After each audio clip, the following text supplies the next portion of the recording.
بسم اللہ الرحمن الرحیم نحمدہ و نصلی علی رسولہ الکریم اما بعد۔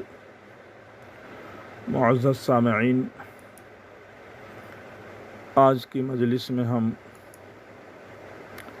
غیر مقلدین نصوص قرآن و سنت سے انحراف یا تعویل کی چند مثالوں کے چند اقتباسات آپ کی خدمت میں پیش کر رہے ہیں۔ اس سے پہلے 6 مثالیں پیش کی جا چکی ہیں۔ آج انشاءاللہ العزیز مثال نمبر 6 پیش کی جا رہی ہے۔ جسم کا گندگی سے پاک ہونا یہ نماز کی شرط ہے۔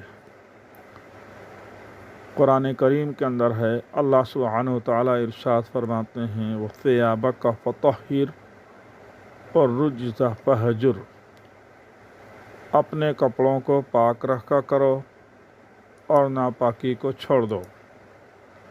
اہل سنت والجماعت کے نزدیک کپڑوں اور بدن کا ظاہری و باطنی ناپاکی سے پاک ہونا شرط ہے، لیکن غیر مقلدوں کے نزدیک نماز کی صحت کے لیے مصلی کے بدن کا پاک ہونا شرط نہیں ہے۔ نواب صدیق حسن صاحب فرماتے ہیں کہ پس مصلی با نجاست بدن عاصم است نمازش باطل نیست، بدور الاحلہ صفحہ نمبر 38۔ یعنی مصلی کے جسم پر گندگی ہو تو گناہ ہے، لیکن اس کی نماز باطل نہیں ہوگی۔ غیر مقلدین کے نزدیک کیا یہ آیت نماز سے متعلق نہیں؟ اگر ہے تو محکم ہے یا منسوخ؟ اس پر عمل کرنے سے کیا چیز مانع ہے؟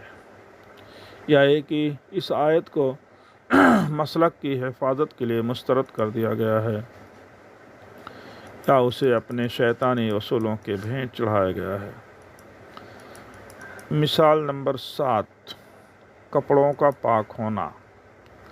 قولہ تعالی وَثِيَابَكَ فَطَهِّرْ، سورۃ المدثر، اور اپنے کپڑوں کو پاک رکھو۔ اہل سنت والجماعت کے نزدیک نماز میں کپڑوں کی پاکی کے لیے یہ آیت صریح ہے، اس لیے نماز کی صحت کے لیے کپڑوں کا پاک ہونا شرط قرار دیا گیا ہے۔ اس کے برخلاف غیر مقلدوں کے نزدیک نماز کی صحت کے لیے کپڑوں کی پاکی شرط نہیں۔ کیا یہ آیت نماز کے لیے نازل نہیں کی گئی یا اس کی تعویل کی گئی ہے؟ عرف الجادی میں ہے ہر کے در جامہ نماز گزارش نمازش صحیح باشد، عرف الجادی صفحہ نمبر 22۔ اب کیا میں یہ سوال کر سکتا ہوں کہ آیت صریح اور محکم ہونے کے باوجود ناقابل عمل کیوں ہے؟ کہ آیت منسوخ ہے؟ آخر اس کا ناسخ کیا ہے؟ یا اسے اپنے شیطانی اصول کے موافق بنایا گیا ہے؟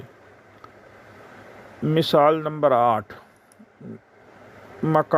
مکان نماز کا پاک ہونا۔ قولہ تعالی وَعَاهَدْنَا إِلَىٰ إِبْرَاهِيمَ وَإِسْمَاعِيلَ أَن طَهِّرَا بَيْتِيَ لِلطَّائِفِينَ وَالْعَاكِفِينَ وَالرُّكَّعِ السُّجُودِ 125۔ اور ہم نے ابراہیم اور اسماعیل علیہ السلام سے وعدہ لیا کہ تم میرے گھر کا طواف کرنے والوں، اعتکاف کرنے والوں اور رکوع سجدہ کرنے والوں کے لیے صاف رکھا کرو۔ تمام اہل سنت والجماعت کے ہاں نماز کی صحت کے لیے جگہ کا پاک ہونا شرط ہے، یعنی گندی جگہ پر نماز نہیں ہوگی۔ اس کے برخلاف غیر مقلدوں کے نزدیک نماز کی صحت کے لیے جگہ کے لیے پاک ہونے کی کوئی ضرورت نہیں۔ عرف الجادی میں ہے طہارت مکان واجب است نہ شرط صحت نماز۔